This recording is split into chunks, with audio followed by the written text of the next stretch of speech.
Good morning and welcome. Thank you to members of the press for joining us today, and for the leaders of our public safety departments, including the Seattle Police Department, Amy Barden, Chief of our Care Department, and Fire Chief Scoggins. I also want to recognize Assistant Chief Tyrone Davis, who was in charge on Sunday at the Seattle Center and supporting the officers who ran into the line of fire to save lives. Chief Barnes was appointed by Mayor Harrell and made real contributions to public safety in this city. On Sunday, officers of the Seattle Police Department responded with professionalism, courage, and care for the people in front of them. Chief Barnes expressed his pride in them, and so do I. I am grateful for his service, and I share his hope that we can return our full focus to what matters most right now: addressing youth gun violence and making sure that every family in this city can feel safe in their neighborhood and across Seattle. That work does not wait, and I do not take lightly what it means to make decisions that affect people's safety and their lives. I love this city and the people who make it what it is. And this is what I know to be true about Seattle. This is a city full of people who are trying to do right by their families, their neighbors, and their communities. People who go to festivals and block parties and neighborhood events because they want to be together, because they want to enjoy everything this city has to offer and all of the wonderfully diverse people who live here. Every parent, renter, commuter, and immigrant should be able to walk to the light rail, drop their kids off at school, shop at a neighborhood small business, and cross the street without fear. Every neighborhood deserves parks and public spaces that anyone can enjoy and feel proud of. All young people should have positive places to gather and develop that don't involve guns and plans to harm each other. Belonging in this city includes the unconditional right to be safe in it. Keeping those people safe is the job. Everything else we want to build for this city starts there. Seattle deserves a public safety system that works. That means showing up for every neighborhood in the ways that work for them, investing in what keeps harm from happening in the first place, and making sure that when something happens, we send the right people and the right tools for what that moment requires. Safety built around what residents actually need, not just what we decide to give them, and that actually solves problems rather than moves them from one block to the next. That is what earning trust looks like. And I'm standing here because we are taking a significant step in turning that vision into reality. I have selected Deputy Chief Andre Sayles to be the interim police chief of this department. I chose Andre Sayles because he has done this job before and can hit the ground running.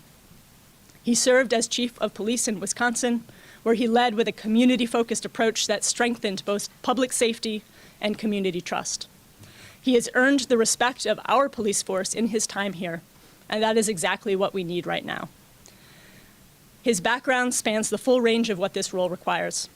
He has serious investigative and operational credentials, having led specialized units, including a drug and gang investigative unit, and served on a SWAT team for 12 years, including 4 years as team leader. He understands complex investigations.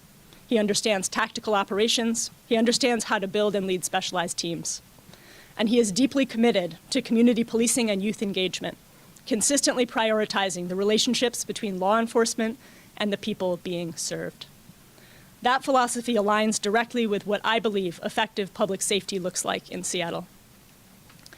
And he will not be leading alone. Deputy Chief Yvonne Underwood has been inside this department since 1997. She has led accountability reform, overseen use of force investigations, managed the Professional Standards Bureau, and built the systems that keep this department answerable to our public. She is the kind of steady, experienced leader that this moment calls for. I have confidence in this command staff, and I have confidence in the members of the Seattle Police Department who show up every single day to serve this city. Interim Chief Sayles and I share a vision for what public safety in Seattle looks like, and he is ready to do the work it takes to get us there. Now I'm excited for you to hear directly from him.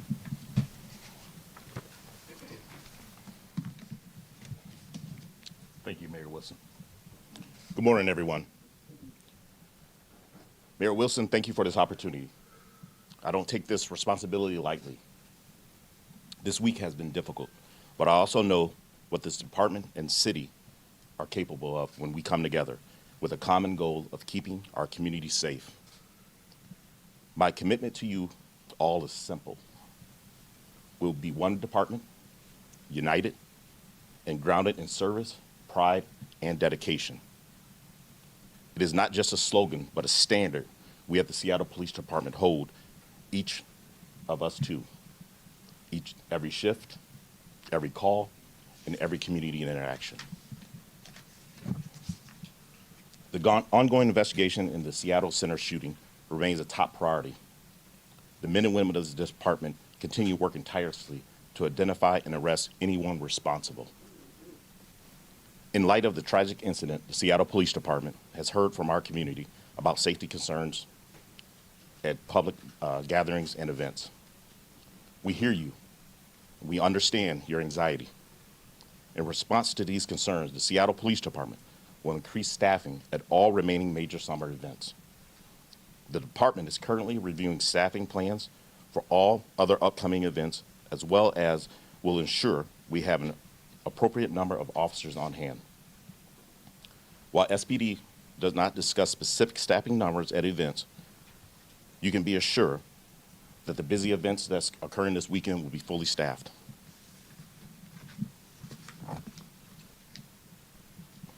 You will see an increase of foot patrol officers, bike officers, POET officers, which is our police outreach engagement team officers, and other units from the police department. I look forward to the city's future, and I'm confident that ongoing efforts of our sworn professionals, staff here at SPD, to ensure the safety and transparency, which is my highest priority. Again, thank you, Mayor Wilson, and everyone in the city of Seattle for providing me with this opportunity to work along this team and everyone in this amazing city. Thank you.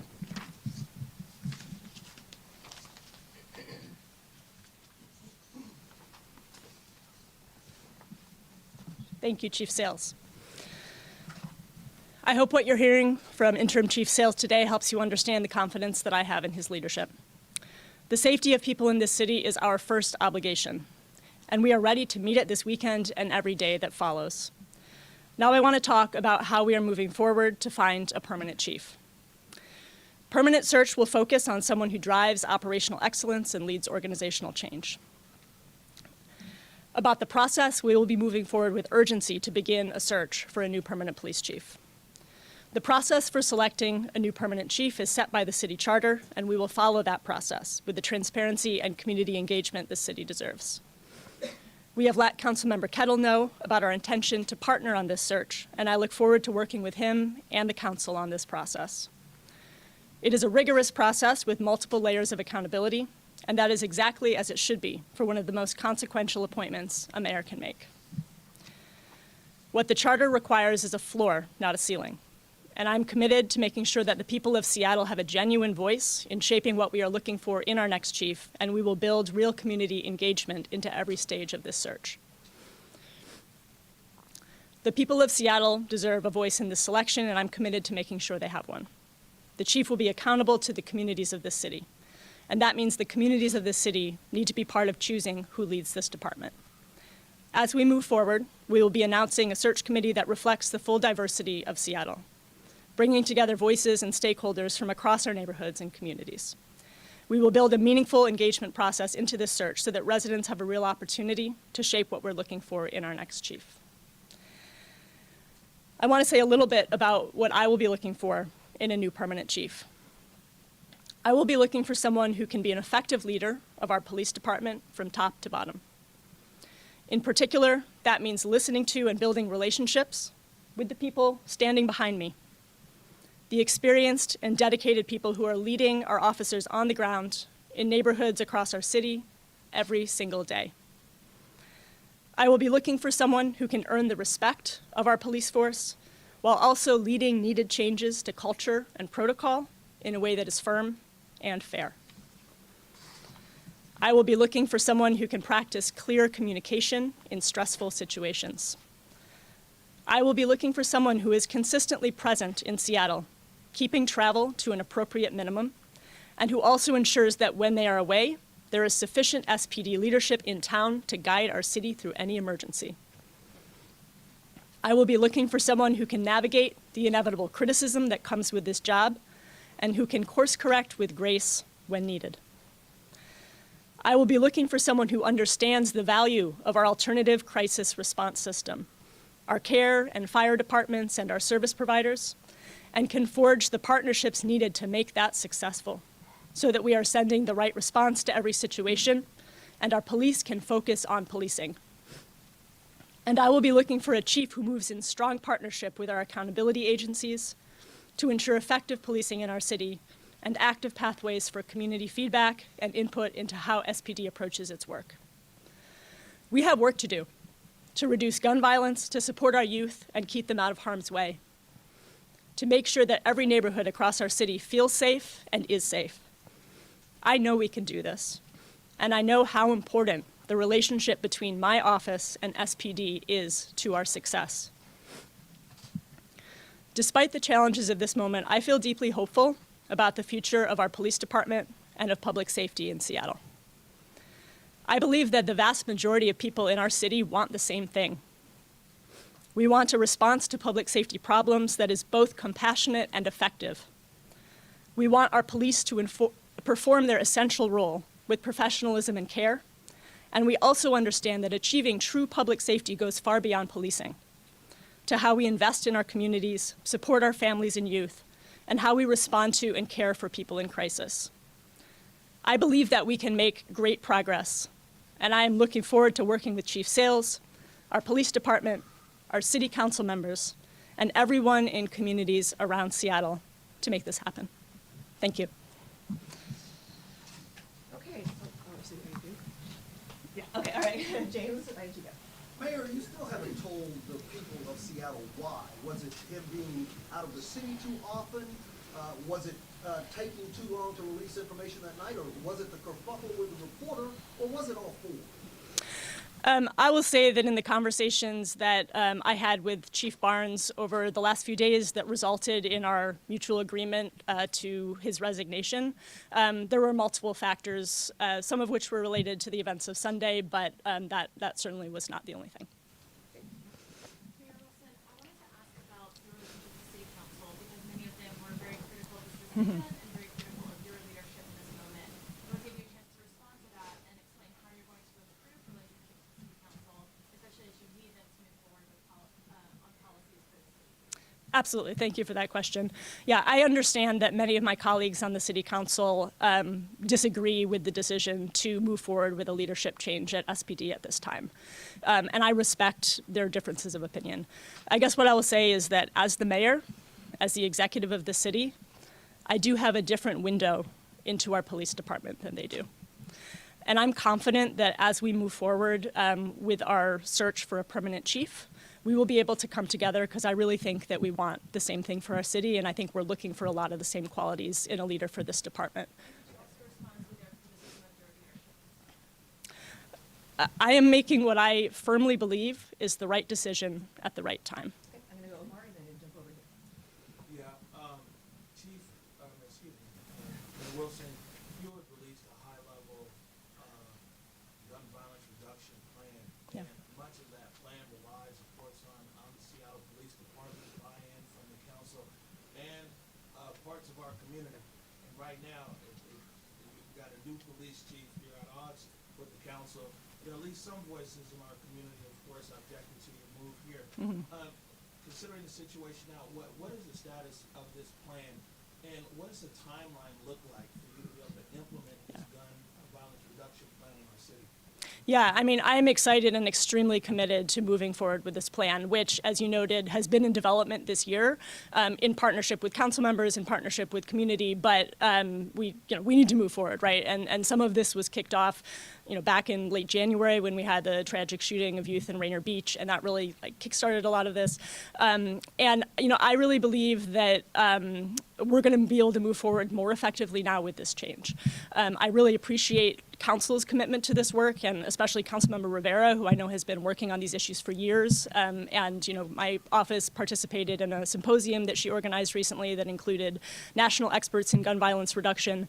And we've been talking specifically about the group violence interruption, which is a part of the strategy that's been successful in cities like Baltimore that we haven't necessarily really used here. So we are committed to moving forward with that work, and we'll be doing that in partnership with council members and community. Okay, then here, and then Chris, and then I'm gonna just jump back over on this side. Okay, go ahead. Me? Yeah. Oh, thank you. Mayor, you blamed much of the failures on Sunday night, communications failures on Sunday night on the police department, and said that you didn't know that communication wasn't happening. Why didn't you know? Yeah, and I want to be clear that I think there were gaps in communication all around, and I definitely want to own my part in that, right? I think part of this is communication failures within SPD, and part of that is communication failures between SPD and my office. And so we're taking steps now, both internally at SPD, to review protocols, make sure that they're being implemented so that there is clear and consistent, appropriate communication with the public much earlier when an incident like that happens.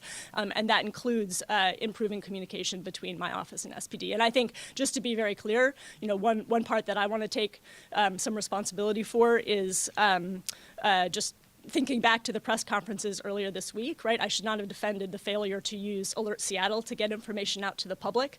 In our after-action review, I've since learned that there was a miscommunication between departments that led to that tool not being used when it actually would have been a good tool to use. So I think there's a lot of things that we can learn from and how Sunday unfolded, and we're really committed to moving forward in a better way. And this leadership change, I think, will facilitate that.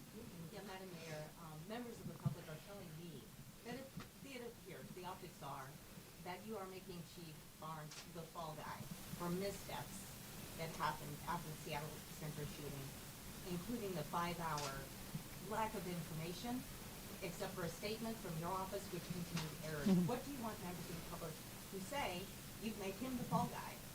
Yeah, I'll just say again, I firmly believe that I'm making the right decision at the right time, and part of this is a feeling of urgency around upcoming events this summer, including this weekend, wanting to make sure that we have the right leadership in place at SPD, the right communications protocols, so that as we move forward, we can be much clearer with the public if something like that should happen again. Have we been in place with that fast a switch in leadership? Are we to be ready again?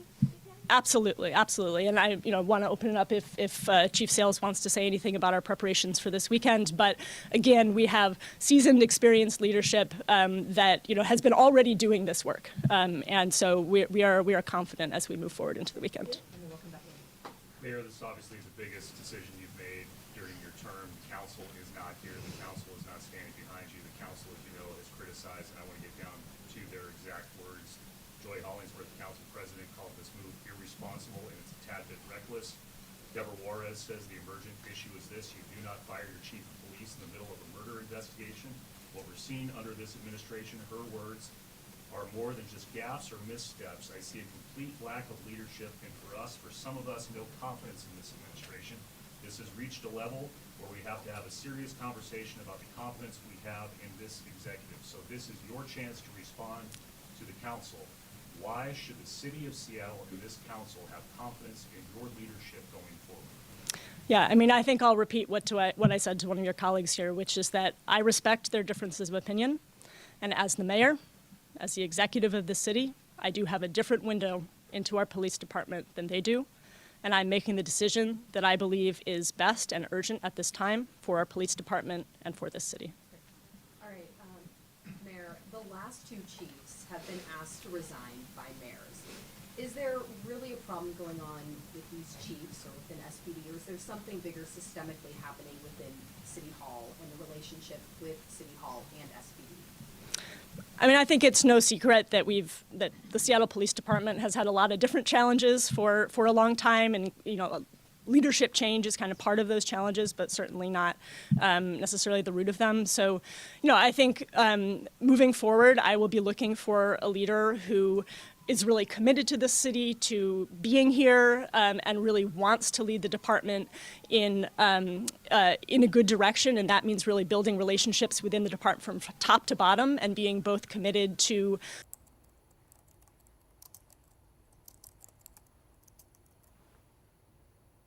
yeah. And following up on that, in terms of making this position attractive to whoever is the final pick, right?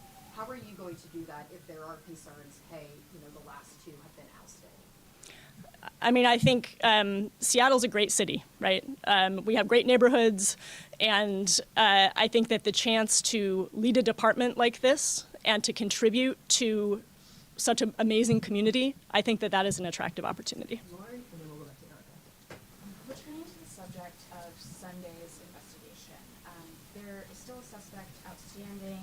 Chief Barnes indicated earlier this week that there is the possibility of there being another suspect. Why has the department not released more information, including a description of the outstanding suspect or suspects? Yeah, I think I'll defer to the chief on this. Thank you for that question. When you look at the gravity of that situation, there were so many people involved over at the Seattle Center. And our investigation team want to make sure that we have the appropriate person that we're looking for. We don't want to have any injustices by taking someone in custody that may not be the actual shooter or involved in that situation. We are working diligently, we are working tirelessly to bring these people to justice. We're going to continue to do that as a police department, but at the same time, we want to make sure that we have it right. We don't want to put someone and take someone's liberties away from them because we think that is the person. We want to know 100% that is the person and bring that person into justice. So, does the department still believe there's no danger to the public? We believe that whenever there's gun violence, there is a danger to the public. And we're going to say that, but we're going to continue to look for that person because guns cause danger to the public. It would be reckless of me to say that's not, but we're continuing to go out and do what we need to do as a police department. But we know that this situation was amongst two fractions of people, and we're continuing to look for those individuals involved in it. Okay, Erica? This is also a question for interim Chief Sayles. You, like Chief Barnes, maintain a home out of town in Wisconsin, and I wanted to ask how much you typically have been traveling to Wisconsin and how that will change in this new role. Thank you for the question. I maintain a home in East King County here. I also have a secondary home in Illinois, not in Wisconsin. I was the police chief in Wisconsin. I do frequently go back to visit my family, probably about every 8 weeks or so. But my wife spends most of her time out here with me.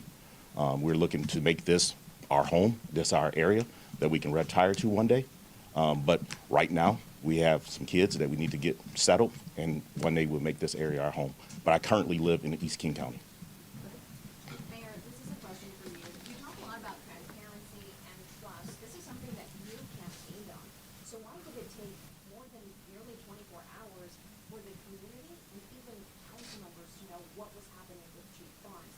Can you be transparent about maybe the one single decision that Barnes made that it caused you to lose confidence in his leadership, or was this just solely about what happened outside of Seattle and that miscommunication? Yeah, absolutely. So conversations between me and my office and Chief Barnes over the last couple of days, these are confidential personnel conversations, and we had to have those conversations and come to the agreement around our path forward, around a resignation. We also had to have conversations with potential interim chiefs. These are sensitive, confidential matters, and so it was simply not appropriate or possible for us to share the outcome or details of those conversations until those agreements and decisions had been made. And I know that, rumors were flying around and there was impatience, but this is simply part of leading a large organization where you have to have sometimes these confidential processes. So why not have these conversations and maybe even alert city council members who, even the public chair of the safety committee said that we never received an overall, that they found out, many of them, through the local media. Yeah, we were in the process of having conversations with council members, and rumors started flying before we were able to complete those calls. So, you talk about the rumors and the speculation. I think it's because there's some conflicting information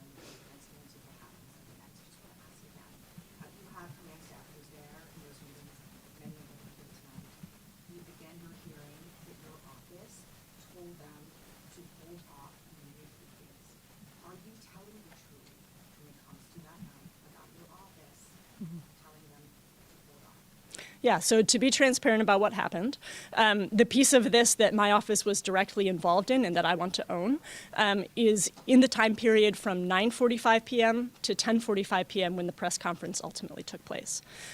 I learned at 9:40 p.m., 5 minutes before 9:45, that a press conference was being planned at Seattle Center. At that time, if I had known that next to no information apart from my own office's blog post, had been shared with the public since the time of the incident at 6 p.m., I would have immediately said, yes, tell the press everything you know. Yeah, in that, absolutely no direction from my office not to share information. Nope. Communication from your office to anybody in SPD at that time? We had communication, but we were not directing anyone to not share information. No information was coming out for 5 hours. How did you not know? Did you not turn on the TV? Did you not look at it on your phone and no one? I was not watching the TV that evening. Did no one in your administration knew that no information was going out to the public about a mass shooting that happened at the Seattle Center? No one knew. The reason why we put out a statement on our website around 8:45 p.m. is because at that point we did realize that nothing was getting out there, and we knew that the public was desperate for information. So we put out a statement with the best information we had at that time from SPD, which, as everyone knows, included some misinformation about the number of suspects who had been taken into You custody. didn't call the police and say, get on the dime. Communications were flying around, and I personally, at 9:40, was not aware that basic information such as the status of Seattle Center campus and information about potential suspects at large had not gotten out in any form. And that information should have been shared earlier. It could have been shared in a number of forms: social media, the SPD blotter, our emergency alert system, potentially an off-site press conference. That was there. Yeah. Again, it begs the question why. Sorry, sir. Where does the thing go? So Sunday's miscommunication is bad. What's not understandable is on Monday at 1:30, King County Prosecutor's Office presented evidence that the 19-year-old who died at Sayles Center was actually part of the shooting. Yeah. Less than 2 hours before that, you held a press conference with the police chief and didn't disclose that information. It is not possible in any world that the King County Prosecutor's Office did not have that information very, very early on Monday. How is it possible that you didn't have that information? And specifically, if it wasn't your office, how did SPD communicate that to KCPAO but not to you? I will just say that I was not aware of that information at that time. And also, just for everyone's knowledge, that was also the root of the misinformation about 2 suspects being taken into custody. That second suspect, Monday. I understand, but I was just clarifying something else for people, which was, But again, my question is, I think you do owe the public an explanation. Yeah. For how there was a breakdown in communication, since SPD gave that information to KCPAO, how did it not give it to you? That's- we did not have that information in my office at that time.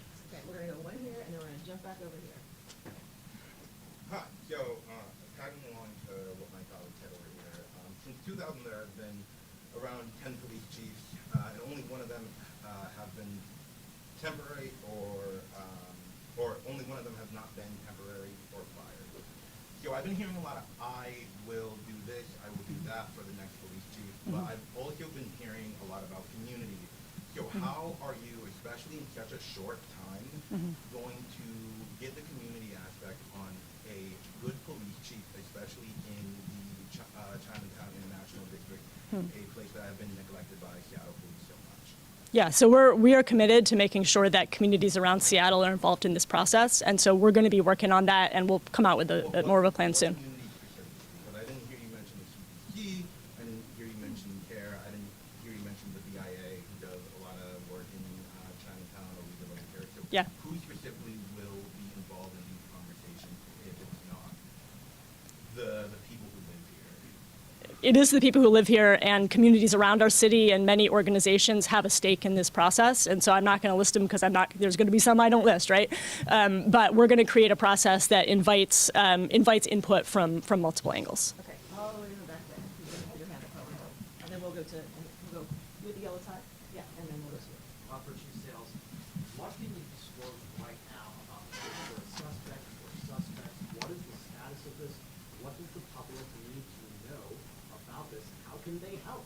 What is the situation as far as I think we're very close in that finding that suspect and taking that suspect into custody. I've been working with Assistant Chief Nicole Powell on this matter. After we're done here today, we're going to meet with our detectives on this and then start moving forward in the right way.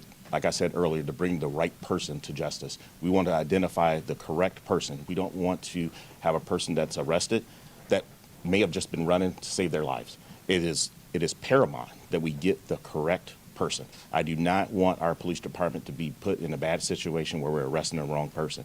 I wish I can give you that information right now, but for the integrity of that investigation, we want to keep that close to the vest right now and make sure our detectives have the best angle to take that person into custody. We're going to get there, and that's what we're doing. Well, was Chief, it is for your one home person in- or person? I'm sorry? Searching for one person or multiple people? What are we? Multiple people. Multiple people. Chief, is your home in East Seattle, is your home in East King County in Seattle? It is not. Right.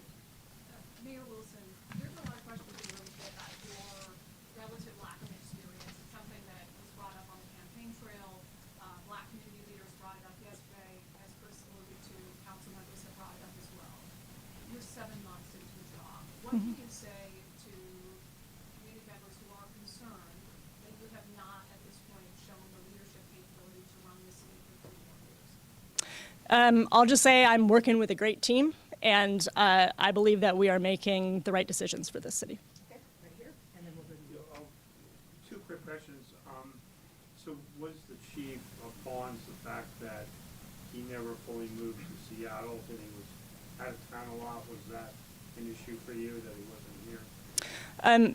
Again, there were multiple factors that figured into the conversations between me and Chief Barnes that led to the decision that he would resign. How does his severance agreement work? Does he receive an extra year's pay? Was there a sweetener thrown in? We had conversations about the terms of that agreement, and we came to an agreement. I'm not going to be sharing details of that at this time. Okay, Natalie? With a statement that came out yesterday afternoon from the Police Officers Guild, it just said that with your administration, there's been confusion, there's mixed messages and chaos surrounding Barnes, and that public safety does not seem to be your priority. I want you to just address that. What would you say about that? Yeah, I mean, I'll say again that there were really good reasons why we weren't able to offer information about Chief Barnes and our path forward until we had actually finalized those agreements and decisions. And as soon as we did that, we sent out a release yesterday and planned this press conference. Bob Kettle says by any measure, the chief's tenure here was successful. Do you agree with that? And if not, what was the straw that broke the camel's back? I will just repeat that as the mayor, I have a different window into the police department than many of our council members, and I made the decision that I firmly believe was the right one at this time as we are moving forward with the summer to put us in the best position to keep our community safe and to communicate transparently with the public. You deserve more than that, though, Mayor. Respectfully, you can say I have this window into the police department that nobody else has, but that's not good enough for the public. What wasn't Sean Barnes getting done? Crime is down, recruitment is up, major progress has been made in the last year and a half under his tenure. What wasn't he getting done? I'm grateful for Chief Barnes' service, and I outlined in my remarks some of the qualities that I will be looking for in the next chief. I would just say that I believe that the path we are on now is the one that is going to put us in the best position to achieve our public safety outcomes, and that includes transparent communication with the public, that includes operational relationships throughout the department that are going to allow us to actually achieve our goals. Mayor, don't you think the cloak of secrecy that you are promoting right now, it's a cloak of secrecy. There's a cloak of secrecy here. We've asked multiple times. A number of media outlets have asked the same question. You're refusing to give us transparent answers on your reasons why. Do you think that that's going to create more of a problem moving forward, whoever takes over SPD, that it's going to create this culture of secrecy on no transparency? I think there is a lot of information out there that can suggest to people the reasons why this decision was made. What I'm saying is that there were multiple factors. The events of Sunday certainly played into it, and I think we've discussed some of the gaps and lapses that happened. And again, my decision here is based on what I believe is going to be best for this department and for the city moving forward. So you had About a your process and how you're going to be working with the mayor here, it sounds like there's some concerns that. Yes, I think the biggest thing is, first, I'd be remiss if I didn't say that Chief Barnes and I are friends. We will remain friends. I had the opportunity to come over with him from Wisconsin, our work that we did together. And then also my friend and colleague, Yvonne Underwood, that we've known for several years, had a role with me coming in here. I think this morning when I had a meeting with the mayor, some of the things that we're going to do as a police department is to be very proactive. If you look at some of my statistics from when I was in Beloit, Wisconsin, we were a very proactive police department, identifying the individuals that are causing the gun violence and the gang problems in that city. And we're going to identify them here in Seattle, and we're going to put an effort, a concerted effort, into identifying those individuals, making the appropriate arrests, and sending them over to King County Prosecutor's Office. The message that I received this morning and the message that I gave to the mayor aligns with what we want to do. It's about public safety. It's about being committed and working together, not just as a police department, but as the police department, the mayor's office, and the council members of this city of Seattle, and working with our outreach groups. It takes all of us. And, you know, I know it's cliche, but it takes a village to save some of these individuals in this community, and that's what we're going to do. So that's the message that we have. And one more question, and it's gonna go to Connor because I called him. Mayor Wilson, you said that you do have a window into SPD. So when were you aware of former Chief Barnes's travels, and for transparency that you said that you want to have for SPD, are you going to release his full calendar to show exactly how much he actually travels during his tenure? We can discuss releasing that. I think that should be a matter of public record. And when were you aware specifically? You said you have a window into Of travel specifically? Yeah, how often? I mean, I think that has been something that has been discussed in public for quite some time. Okay, thank you, everyone. I do have one Chief, are you gonna question seek a job for Chief. permanently? You said that you were friends with former Chief Sean Barnes. I don't know if there's been any conversations with him today and any advice that he's given you to take over this department. I'd like to keep that matter private between him and I. Are you putting your name in for the? Are you seeking it permanently? That's way too early for me to discuss that. It's been a very busy last 5 days. Are you making any command changes? Not at this moment. Okay, thank you. Mayor, you've made it sound like there was an agreement between you and Chief Barnes to leave. But isn't the fact of the matter that you gave him an ultimatum that he would either leave or he'd be terminated? I asked him to resign. Thank you. Is he getting money? Is he getting a settlement? And there you have it. You just heard from the mayor saying that she asked the former police chief to resign. You also heard from the former deputy chief, Sayles. You heard his first words as interim chief. Notably, Sayles addressed a question about his residence, something the former chief was being criticized for. Chief Sayles says he does not live in Seattle. He primarily lives in East King County, and he has a second home in Illinois. You also just heard from the mayor, Katie Wilson, address the communication failures that happened during the shooting at the Seattle Center. She says communication processes will be improved on. She also explained that she asked the former police chief, Sean Barnes, to step down for multiple reasons, not just over the handling of Sunday's shooting, but she did sidestep questions asking for specific reasons why. Now the mayor is calling on the public to shift their focus to addressing gun violence. A third suspect in that shooting is still at large. The search is also now underway for a permanent police chief.